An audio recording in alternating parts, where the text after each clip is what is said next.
Bakhmout avec ces hommes dont l'unique souci, c'est d'aller prodiguer les premiers soins aux combattants qui sont en train de tomber sur le front. L'histoire que l'on vous raconte ce matin, un aumônier et son fils ont monté une structure pouvant prendre en charge justement ces blessés de la guerre. Claire Cambier, Vincent Wartner sur place avec Alexandra Bensa. À l'intérieur de ce camion, ce soldat vient se faire soigner les dents.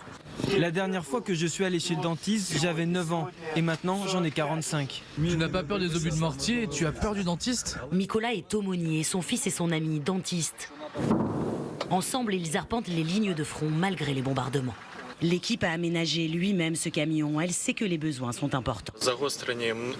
Ils ont beaucoup de caries, ils grincent aussi des dents. Ça apparaît à cause du stress. Nous sommes ici dans une base militaire à 10 km du front. Nicolas en profite pour rendre visite aux soldats. Tous reconnaissent que les soins dentaires ne sont pas une priorité. Sur leur position, le point d'eau est à 6 km. Quand tu y vas, tu te fais bombarder. Ça vole de partout et quand tu reviens de ces 6 km avec de l'eau, tu te dis, c'est quoi le plus important? La boire, parce que l'eau ça vaut de l'or, ou te laver les dents.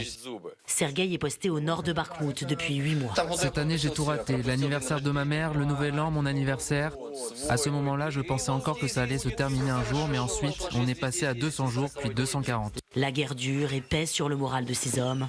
Alexander reste marqué par sa première fois sur la ligne zéro. Ceux de l'autre côté avaient laissé les leurs. Ils étaient gelés, allongés au sol dans les bois, des corps et des corps.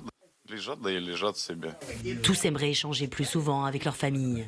Leur dire que je suis en vie et en bonne santé. Là-bas, on n'a pas de réseau. Nicolas, l'aumônier, a combattu pendant la guerre du Donbass. Il les comprend et sait trouver les mots pour les apaiser. Quand les soldats sont sur la ligne de front, ils ressentent du désespoir. Les soldats profitent d'un peu de répit. Bientôt, il faudra repartir au front. Voilà pour notre reportage, comme chaque matin au plus près.